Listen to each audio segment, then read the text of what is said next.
अस्सलाम वालेकुम my cute friends. आज का न्यू पार्ट लेकर आ चुकी हूँ। तो चलिए आज के न्यू पार्ट को स्टार्ट करते हैं। उस पार्ट में हमने देखा था कि वांग जी और आशियन बात कर रहे थे कॉल पे, और वांग जी ने लैंजन से कहा था तू जाकर उन दोनों को लेकर आ। तो लैंजन ने कहा सबसे पहले मैं किसको लेकर आऊँ। वांग जी ने कहा तो सबसे पहले आशियन को लेकर आ, उसके बाद विंग को। लैंजन ने कहा उससे पहले मुझे आंटी से बात करना पड़ेगा, सॉरी ग्रैंड माँ से बात करना पड़ेगा। तो सीन शिफ्ट होकर हमें लैंजन को दिखा जाता है। लैंजन गाड़ी में था और वो विंग को कॉल लगाता है। विंग ने कहा ये लो तुम ग्रैंड माँ से बात करो। ग्रैंड माँ ने कॉल को उठाते हुए कहा हेलो। फिर लैंजन ने कहा ग्रैंड माँ कैसे हो आप। ग्रैंड माँ ने कहा हाँ बेटा मैं अच्छा हूँ, तुम कौन हो। लैंजन ने कहा मैं विंग का दोस्त हूँ। ग्रैंड माँ ने कहा अच्छा तुम्हारा नाम क्या है। लैंजन ने कहा फ़िलहाल मेरा नाम लैंजन है, वैसे आप कैसे हो। ग्रैंड माँ ने कहा हाँ मैं अच्छा हूँ। फिर लैंजन ने कहा तो फिर विंग क्यों बोल रहा है कि आपकी तबीयत ख़राब है। ये सुनकर ग्रैंड माँ ने कहा नहीं तो तबीयत तो ख़राब नहीं है। विंग को समझ में नहीं आया कि ग्रैंड माँ उसे क्यों देख रहा है। फ़ोन में बात करते हुए ग्रैंड माँ ने कहा विंग तुमने झूठ क्यों बोला लैंजन से कि मेरी तबीयत ख़राब है। विंग ने कहा मैंने कब बोला। लैंजन ने कहा नहीं ग्रैंड माँ, विंग आपसे बहुत प्यार करता है। मैंने उससे कहा था कि मेरी भाई की शादी है तो तुम मेरे घर आ जाना, लेकिन विंग बोल रहा है कि वो नहीं आएगा क्योंकि उसे आपका ख्याल रखना है। ग्रैंडमा ने कहा ओह अच्छा शादी है। लैंजन ने कहा हाँ लेकिन अफसोस मेरा अच्छा दोस्त विंग वो नहीं आ पाएगा। ग्रैंडमा ने कहा नहीं ऐसी बात नहीं है, मैं ठीक हूँ, रुको मैं विंग से बात करता हूँ। लैंजन ने कहा तो फिर क्या मैं विंग को लेने के लिए आ जाऊँ। फिर ग्रैंडमा ने कहा ठीक है। फिर विंग ने ग्रैंडमा से कहा क्या हुआ। ग्रैंडमा ने कॉल को कट करते हुए कहा तुमने झूठ क्यों बोला। फिर इधर विंग ने कहा मैंने झूठ बोला। ग्रैंडमा ने कहा तुमने लैंजन को क्यों बोला कि मेरी तबीयत ख़राब है। विंग ने कहा लेकिन मैंने तो उसे बोला ही नहीं है। ग्रैंडमा ने कहा तो फिर लैंजन झूठ बोलेगा मुझसे। विंग ने कहा मुझे नहीं पता। ग्रैंडमा ने कहा जाओ जाकर रेडी हो जाओ। विंग ने कहा ग्रानी लेकिन क्यों। उन्होंने कहा लैंजन तुम्हें लेने के लिए आ रहा है, शादी है ना। विंग ने कहा मैं जा रहा हूँ। उसने कहा हाँ तुम जा रहे हो। विंग बहुत खुश था और वो कूदते हुए चला गया ऊपर। इधर लैंजन जो कि था वो आशियन को लेने के लिए निये मेंशन पहुँच गया था, जहाँ पर निये मिंजू ने लैंजन को देखा। आशियन ने कहा लो मुझे लेने के लिए आ गया है आंटी, अभी मैं जा रहा हूँ। इधर निये मिंजू ने कहा लैंजन तुम कब तक लौटोगे। लैंजन ने कहा कल शादी है, शादी हो जाने के बाद मैं लौटूंगा। ये सुनकर निये मिंजू ने कहा इसका मतलब तुम वहाँ पर रहने वाले हो। आशा ने कहा हाँ। फिर इधर नियो सिंह ने कहा कोई बात नहीं, वैसे ही हम सब दोस्त हैं है ना। नियो सिंह की बात सुनकर आशा ने कहा हाँ। फिर निये मिंजू ने कहा तो फिर तुम्हें क्यों नहीं इनवाइट किया। ये सुनकर नियो सिंह चुप हो गया। फिर थोड़ी देर बाद नियो सिंह ने कहा क्योंकि लैंजन और वांग जी मेरा उतना क्लोज फ्रेंड नहीं है ना, जितना कि आशियन के। आशियन ने अपने सिर को हाँ में हिलाया। उसके बाद निये मिंजू ने कहा ठीक है तुम जा सकते हो। आशियन दौड़कर आ गया नीचे। उसने कहा तुम। फिर लैंजन ने कहा हे आशियन तुम आ गए। आशियन थोड़ी देर लैंजन को देखता है। उसने कहा तुम। लैंजन ने कहा क्या हुआ आशियन, तुम क्या सोच रहे हो, मैं तुम्हें लेने के लिए आया हूँ। फिर आशियन ने कहा एक्टिंग करना बंद करो, मुझे पता है कि तुम लैंजन हो, तुम वांग जी नहीं हो।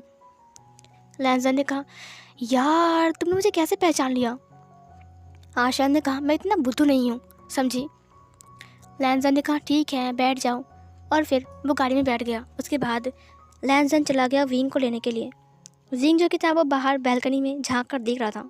जब उसने देखा कि लैंजन की गाड़ी आ गई है तब वो दौड़कर नीचे आ गया। जब उसने गाड़ी में आशियान को देखा तब तो और ज़्यादा खुश था वो। उसने कहा आशियान। आशियान ने कहा हाय विंग कैसे हो। विंग ने कहा मैं ठीक हूँ, तुम बताओ। आशियान ने कहा मैं भी ठीक हूँ, अंदर आ जा मेरे भाई। ग्रानी ने कहा ठीक है बच्चों जल्दी वापस आ जाना। विंग ने कहा ओके ग्रानी। उसके बाद लैंजन ने ग्रानी से हेलो कहा और फिर बात किया। उसके बाद लैंजन दोनों को लेकर चला गया। उसके बाद वो लोग लान हाउस पहुंच जाते हैं, जहां पर सिचेन चिल्ला रहा था। इधर मैडम लान ने कहा तो तुमने पहले क्यों नहीं बताया है। सिचेन ने कहा लेकिन अभी तो बोल रहा हूँ ना मैं। मैडम लान ने कहा अभी बोलकर कुछ फ़ायदा नहीं है समझे। सिचेन ने कहा लेकिन मुझे शादी नहीं करनी है। वहाँ पर लैंजन आशियन को और विंग को लेकर अंदर आ गया। मैडम लान ने कहा, कोई फ़ायदा नहीं है, तुम्हें करना पड़ेगा। तुमने पहले क्यों नहीं बोला है? शादी है तुम्हारी कल, समझे? सिचैन ने कहा, लेकिन मॉम। तभी मैडम लान ने चिल्लाते हुए कहा, अगर तुमने नहीं किया ना तो मुझसे बुरा कोई नहीं होगा। सिचैन ने अपनी पापी आई से अपने डैड को देखा, लेकिन उसका डैड उसे इग्नोर करके चला गया। सिचैन ने कहा, मम्मा के सामने डैड एक भीगी बिल्ली है, तो इसका मतलब वो उनका हेल्प नहीं करेगा, क्योंकि डैड ऑफिस में और काम के वक्त शेर बनते हैं, लेकिन मॉम के सामने एक भीगी बिल्ली। सिचैन बेचारा उदास हो गया था। लैंजन ने कहा, गगा, अगर ये मेरी शादी होती ना तो मैं कर लेता। सिचैन ने कहा, जस्ट शट अप, ये सब कुछ तुम्हारी वजह से हो रहा है, समझे? लैंजन ने कहा, मेरी वजह से? मैंने कुछ नहीं किया है। सिचैन ने कहा, मुझसे दूर रहो। ये बोलकर वो अपने कमरे में चला गया। इधर मैडम लान ने कहा, ये दोनों कौन है? विंग और आशियन ने उनको हेलो बोला।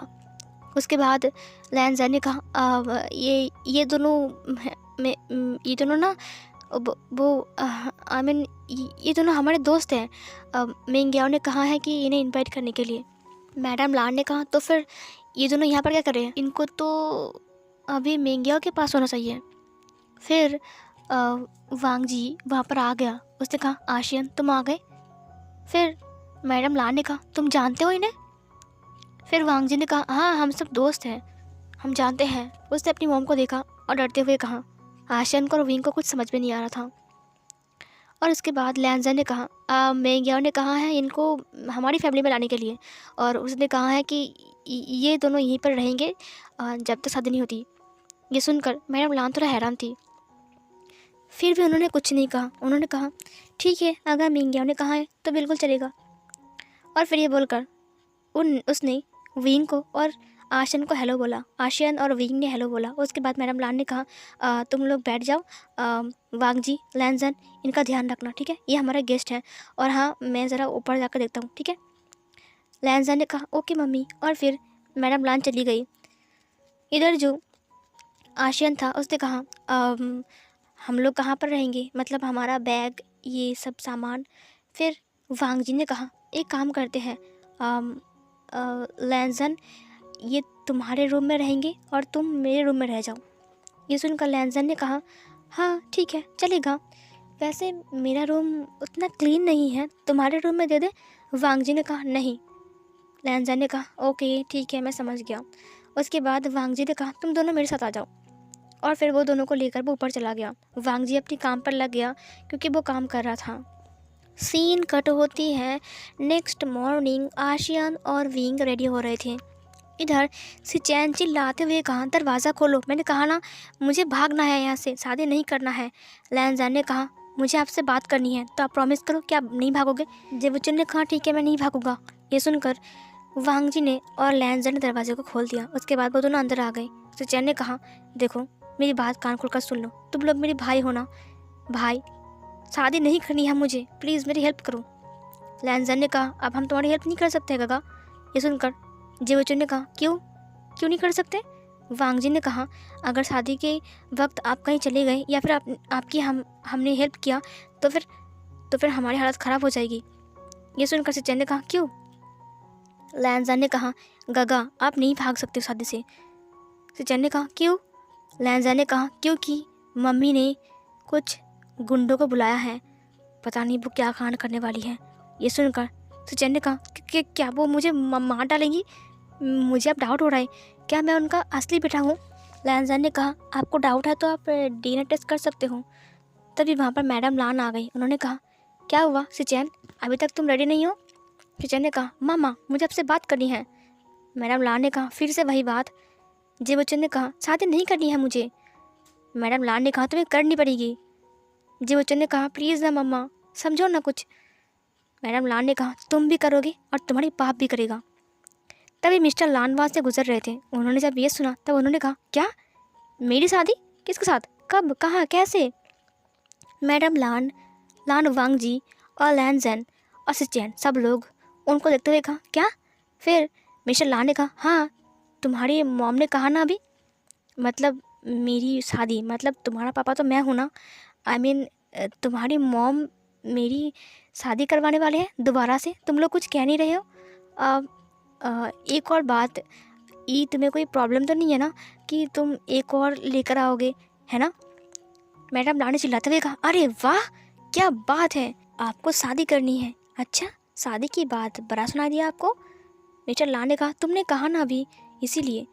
मैडम ला ने कहा, अच्छा तो आपको करनी है शादी? मिस्टर ला ने कहा, नहीं नहीं, मुझे नहीं करना है। मैडम ला ने कहा, जब मैं कुछ बोलता हूँ काम की बात, तब तो आप बोलते हो कि इंपॉर्टेंट काम है और आप तो सुनते नहीं हो, लेकिन जब मैं बोल रहा हूँ कि शादी की बात, तब सब कुछ आपको क्लियरली सुनाई दे रहा है ना? मिस्टर ला ने कहा, हाँ, आई मीन तुम मजाक कर रहे थे क्या? ला ने चिल्लाते हुए कहा, जस्ट शट अप। और फिर ये सुनकर वो चुप हो गए और वो सब लोग कांपने लगे। फिर सिचैन ने कहा, मम्मी। फिर मैडम ला ने कहा, ये बच्चे, रुको, तुम दोनों अंदर आ जाओ। फिर दो हट्टा कट्टा इंसान अंदर आ गए जिनके हाथ में गन था। ये देखकर सिचैन ने कहा, क्या? लैंजा ने कहा, हमने कहा ना पहले ही। फिर मैडम ला ने कहा, तुम लोग बाहर जाओ। फिर वो लोग बाहर चले गए। मैडम ला ने कहा, सिचैन तुम्हारे पास ओनली 10 मिनट्स है, 10 मिनट के अंदर जल्दी से रेडी होकर नीचे आओ, और अगर नहीं आए तो सुनो, तुम दोनों को क्या करना है पता है ना? फिर वो दो बॉडीगार्ड अपने सिर को हाँ में हिलाते हुए कहा, यस मैडम। सिचैन ने कहा, आप मेरी खुद की मॉम हो ना, या सौतेली मॉम ऐसा नहीं करती है कभी भी। मिस्टर लान ने कहा, बेटा मैं समझ रहा हूँ, लेकिन कोई फ़ायदा नहीं। ओके बेटा, ये सब कुछ भूल जाओ और रेडी हो जाओ, ठीक है? बाय। ये बोलकर वो भी भाग गया वहाँ से। इधर मैडम लान नीचे आती हैं। जब वो नीचे आई तब उसने देखा कि आशियान के पीछे पीछे वांग जी जा रहा है और लैंसर के पीछे विंग है। वो दोनों बात कर रहे हैं, इधर उधर घूम रहे हैं और काम भी साथ में कर रहे हैं। ये देखकर मैडम लान ने कहा, मुझे डाउट हो रहा है, ये दोनों दोस्त मेंग्याओ के हैं या फिर वांग जी और लैंसन के, क्योंकि जहाँ तक ये दोनों इनके पीछे भाग रहे हैं, मुझे नहीं लगता कि ये मेंग्याओ के दोस्त होंगे। मेंग्याओ तो अभी तक आया भी नहीं है, हम तो चर्च में जाएंगे। मुझे डाउट हो रहा है बहुत ज़्यादा। लेकिन उन्होंने कुछ नहीं कहा। फाइनली वहाँ पर सिचैन आ गया और सिचैन ने कहा, मुझे नहीं करनी शादी, लेकिन वो लोग ज़बरदस्ती पकड़ के उसे लेकर आ गए। मैडम लान ने कहा, चलो हम लेट हो रहे हैं। और फिर ये बोलकर वो लोग निकल गए चर्च की तरफ, जहाँ पर शादी होने वाली है। सिचैन बेचारा उदास था, ऊपर से उसने रूप्स पहना हुआ था, वेडिंग रूप्स, और तो और वो बहुत परेशान था। और लैन जैन और वांग जी बहुत खुश थे, क्योंकि फाइनली विंग और आशियान जो है यहाँ पर खुश तो वो लोग बहुत ज़्यादा होंगे। लान फैमिली बहुत जल्दी ही चर्च में पहुँच गई। वहाँ पर मेंग्याओ पहले से ही स्टेज में था। मेंग्याओ को देखकर सिचैन ने कहा, मेंग्याओ मुझे तुमसे बात करनी है। मेंग्याओ ने कहा, हाँ काका बोलिए। अभी तक मेंग्याओ रेडी नहीं था। आशियान ने देखा सिचैन मेंग्याओ से कुछ बात कर रहा है, रिक्वेस्ट कर रहा है। उसे देखकर ऐसा लग रहा है कि बहुत रिक्वेस्ट कर रहा है। मेंग्याओ ने कहा, I am sorry but let हो चुका है, अब आपकी शादी होने वाली है, इसीलिए मुझे माफ़ कर दीजिए, मैं जा रहा हूँ, ओके, ऑल द बेस्ट। ये बोलकर वो स्टेज से नीचे आ गया। आशियान ने इसे देखा तो आशियान को बहुत बुरा लगा। मेंग्याओ जब जा रहा था क्योंकि उससे अब रेडी होना है। आशियान ने उसके हाथ को पकड़ते हुए कहा, मेंग्याओ तुम कितने हार्टलेस हो ना। ये सुनकर मेंग्याओ ने कहा, क्या कहा तुमने? आशियान ने कहा, तुम कितने हार्टलेस हो ना। मेंग्याओ ने कहा, क्या मतलब है? आशियान ने कहा, तुम्हें पता है ना गगा तुमसे कितना प्यार करते हैं, तुम फिर भी उन्हें इग्नोर कर रहे हो, तुम ऐसे कैसे कर सकते हो? कोई इंसान अगर तुम्हारे सामने गिड़गिड़ा रहा है, भीख मांग रहा है, इसका मतलब ये है कि वो तुमसे बहुत प्यार करता है, और तुम देख रहे हो, फिर भी तुम अनदेखा बन रहे हो। इधर मेंग्याओ ने कहा, इसे तुम्हें क्या? आशा ने कहा, मुझे कुछ नहीं है, लेकिन गगा बहुत अच्छे इंसान है, वो कितने अच्छे हैं, देखो तुम्हें उनका फेस दिखाई नहीं दे रहा है, वो कितने इनोसेंट है। मेंग्याओ ने कहा, बकवास बंद करो। आशा ने कहा, तुम कितने हार्टलेस हो, अगर मुझे कोई ऐसा इंसान मिलता जो मुझे इतना प्यार करता और मुझसे भीख मांगता तो मैं उससे ही प्यार करता, मैं खुद को लकी समझता, तुम्हारी तरह मैं हार्टलेस नहीं बनता।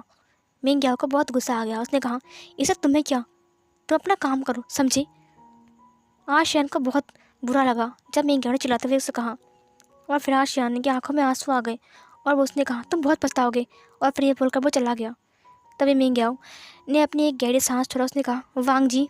वहाँ पर वांग जी आते हुए कहा, हाँ क्या हुआ है? मेंग्याओ ने कहा, जाओ। वांग जी ने कहा, कहाँ? मेंग्याओ ने कहा, उस तरफ। वांग जी ने कहा क्यों? मिंग्याओ ने कहा देखो मुझे गुस्सा मत दिलाओ, आशियान मुझसे बात कर रहा था और मुझे गुस्सा आ गया, मैंने उसे चिल्ला दिया है, वो बहुत अपसेट हो चुका है, वो रो रहा है, जाओ उसे समझाओ, देखो मेरा दिमाग ख़राब हो रहा है। वांग जी ने कहा ठीक है तुम जाओ। मिंग्याओ ने कहा हाँ मैं जा रहा हूँ। ये बोलकर मिंग्याओ चला गया। मिंग्याओ अपने रूम में गया, मतलब जहाँ पर चर्च का एक रूम होता है वो वहाँ पर गया रेडी होने के लिए। उसके बाद वहाँ पर कुछ सर्वेंट्स आते हैं, कुछ मेड्स आते हैं, जहाँ पर वो लोग मिंग्याओ के सारे ड्रेस को लाते हैं, रोब्स को लाते हैं, उसका बेल को लाते हैं। उसके बाद मिंग्याओ को वो लोग रेडी करते हैं, उसके बाल बनाते हैं, उसके बाद उसको रोब्स पहनाता है, उसके बाद उनको साड़ी के साड़ी ज्वेलरी पहनाता है, उसके बाद उसके ऊपर वेल डाल देता है और वेल डालने के बाद वो उसे खड़ा करता है।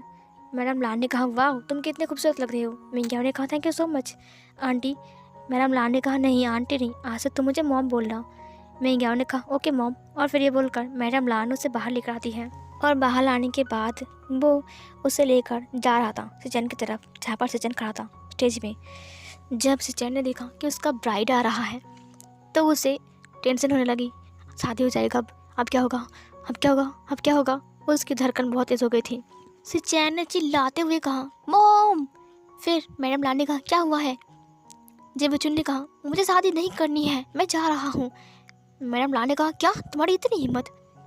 फिर लान जान ने कहा गागा ऐसा मत करना। सिचेन ने कहा मैं ऐसा ही करूँगा, मुझे नहीं करनी है, मैं किसी और से प्यार करता हूँ। मैडम लान ने कहा तो तुमने बताया क्यों नहीं पहले? फिर सिचेन ने कहा मुझे मुझे मुझे क्या बोलते हैं, मैं नर्वस फील कर रहा था। ये सुनकर लान जान ने कहा अब कोई फ़ायदा नहीं है बोलकर। मैडम लान ने कहा चुपचाप खड़े रहो वहाँ पर। जेबुचुन ने कहा मॉम मुझे नहीं करनी शादी, मैं जा रहा हूँ। तभी मैडम लान ने कहा ठीक है रुक जाओ अभी। और फिर तभी उसने किसी को कॉल लगाया मैडम लान ने। उसके बाद वहाँ पर एक इंसान आ गया जिसे देखकर जेबुचुन थर थर काँप रहा था। उसके हाथ में गन था और उसके पीछे बहुत सारे लोग थे। सिचेन ने अपनी सलाइवा को निकालते हुए कहा ये यहाँ पर क्या कर रहा है? मैडम लान ने कहा अगर तुम अपनी जगह से 1 इंच भी हिले ना तो ये तुम्हें गोली मार के मार डालेगा। सिचेन ने कहा आप मुझे डाउट हो रहा है, पक्का डाउट हो रहा है, क्या आप मेरी असली मॉम हो कि नहीं? जेबुचुन ने कहा मुझे छोड़ दीजिए, मुझे शादी नहीं करनी है। मैडम लान ने कहा तुम्हें करनी पड़ेगी। जेबुचुन ने कहा मॉम प्लीज़ मुझ पर दया दिखाइए। फिर मैडम लान ने कहा बेन रोहान, वो जो इंसान था वो उसका नाम था बेन रोहान, चाइना का टॉप माफिया किंग, वो खड़ा था वहाँ पर। उसने कहा यस। फिर मैडम लान ने कहा वैन रोहान इस पर दया दिखाओ। फिर वैन रोहान ने कहा बॉयज़, और फिर जितने सारे लड़के थे वो सिचेन के अराउंड खड़े हो गए और गन को दिखाते हुए कहा किस तरफ शूट करूं? सिचेन ने कहा लगता है ये लोग मुझे मार के ही छोड़ेंगे, मैं शादी करूंगा। सिचेन ने कहा हाँ मैं करूंगा, मुझे करनी है शादी। फिर वैन रोहान ने कहा सब लोग हट जाओ। उसने हाँ बोल दिया है। फिर सब लोग हट गए। सिचेन ने कहा ये क्या हो रहा है, मेरे साथ ऐसा क्यों होता है? ये बोलकर वो स्टेज के ऊपर आ गया जहाँ पर मिंग्याओ पहले से वेट कर रहा था। उसने देखा बहुत ही गुस्से में अपने ब्राइड को। उसे पता नहीं है कि इस वेल के अंदर कौन है, कौन सा इंसान है जिसकी वजह से उसकी ज़िंदगी बर्बाद हो रही है। उसे पता नहीं है ना कि वहाँ पर मिंग्याओ है। मिंग्याओ तो हंस रहा था, वो मज़े ले रहा था, और सिचेन बेचारा वो बहुत ज़्यादा ही घबरा रहा था। फिर इस तरफ उन दोनों की शादी कंप्लीट होती है। वो लोग सारे रिचुअल्स को फॉलो करते हैं और उसके बाद फाइनली शादी कंप्लीट होती है। यहाँ पर जियांग फैमिली और वी फैमिली नहीं आई थी क्योंकि वो लोग यूएस गए थे और आशियन और विंग ने अपना पूरा नाम नहीं बताया था, इसीलिए किसी को पता नहीं है कि वो दोनों कौन हैं। शादी होने के बाद मिंग्याओ ने कहा आशियन और विंग मेरे साथ जाएगा लान फैमिली में। ये सुनकर मैडम लान ने कहा हाँ कोई बात नहीं, वो तुम्हारे दोस्त है ना? मिंग्याओ ने कहा यस मॉम। उसके बाद वो लोग गाड़ी में उठ गए और फिर वो लोग निकल गए। सब लोग बहुत खुश थे सिर्फ एक इंसान को छोड़कर, वो था सिचेन, जो कि बिल्कुल भी खुश नहीं था। वो बहुत घबरा रहा था और बहुत गुस्से में था और सबको गुस्से में देख रहा था और किसी से भी अच्छे से बात नहीं कर रहा था। सब लोग घर वापस आ गए थे। उसके बाद सिचेन अपने रूम में जब आता है डिनर करने के बाद, तो उसने देखा कि वही इंसान वहीं पर बैठा हुआ है जहाँ पर मिंग्याओ हमेशा बैठता है आकर। तो वो चिल्लाते हुए कहा उठो यहाँ से। तो वो मिंग्याओ हंसते हुए अपनी वॉइस चेंज करते हुए कहा, क्यों जी, मैं यहाँ से क्यों उठूँ? जेवचन ने कहा, तुम यहाँ पर नहीं बैठ सकते हो। उसके ब्राइड ने कहा, क्यों नहीं बैठ सकता? मेरी हक है यहाँ पर बैठने का, और ये रूम आपका नहीं मेरा भी है। आफ्टर ऑल मैं आपकी वाइफ जो हूँ। ये सुनकर जेवचन को और गुस्सा आते हुए कहा, उठोगे कि मैं खींच के उठा दूँ? उसके बाद उसने उसे खींच कर उठा दिया। फिर उसे उठाने के बाद जेवचन उस जगह को अपने हाथ से ठीक करने लगता है। इधर मिंग्याओ ने अपनी वॉइस को चेंज करते हुए कहा, ऐसा कैसे कर सकते हो आप मेरे साथ? आपने ये गंदा बिहेव किया, आपने मुझे उठा दिया। फिर जेवचन ने कहा, जस्ट शट अप, चुप रहो तुम, अपनी मुंह बंद रखो, समझे? ये सुनकर उसने अपने वॉइस को चेंज करते हुए कहा, अजी आप मुझसे से बात क्यों कर रहे हो? फिर जेवचन ने कहा, जस्ट शट अप, मैंने कहा ना चुप रहो। और हाँ, मैं तुम्हें अपना ब्राइड नहीं मानता, समझे? और ना ही मैं तुम्हारा हस्बैंड हूँ। ये सुनकर मिंग्याओ ने अपनी वॉइस को चेंज करते हुए कहा, क्यों, शादी हो गई है ना हमारी, आप नहीं बोलोगे तो? फिर जेवचन ने कहा, देखो मेरी बात कान खोलकर सुन लो, मैंने शादी किया है लेकिन अपनी मर्जी से नहीं किया है। मैं किसी और से प्यार करता हूँ, और आई एम सॉरी, तुम जो बोल रहे हो मैं वो सब कुछ नहीं कर सकता हूँ। एक्सपेक्ट मत करना मुझसे कि मैं तुम्हारे साथ हस्बैंड जैसा बिहेव करूँगा। हाँ, मैं तुम्हारा ख्याल रखूँगा, सब कुछ करूँगा जो करना चाहिए, लेकिन हाँ, मैं तुमसे प्यार नहीं कर सकता कभी, समझे? क्योंकि मैं किसी और से प्यार करता हूँ, और तुम भी मेरे ऊपर कभी हक जताने मत आना, ठीक है? और ये हक मैंने तुम्हें नहीं दिया है। ये सुनकर मिंग्याओ ने कहा, चिंता मत कीजिए, अगर आप मुझे हक नहीं दोगे तो मैं वो हक छीन लूँगा। मुझे हक है ना, और ज़रूरत पड़े तो मैं कुछ भी कर सकता हूँ। आफ्टर ऑल हमारी शादी हो गई है और अब मैं आपकी ब्राइड हूँ, सो मैं कुछ भी कर सकता हूँ, और आपको मुझसे प्यार करना ही पड़ेगा, समझे? ये वाला टोन बिल्कुल अलग था। तभी जेवचन ने कहा, एक सेकंड रुको, तुमने अभी क्या कहा? ये सुनकर मिंग्याओ को याद आता है कि उसने अपनी वॉइस में बोल दिया है, और मिंग्याओ फ्रीज हो गया। और ये वाला पार्ट यहीं पर ही एंड होती है।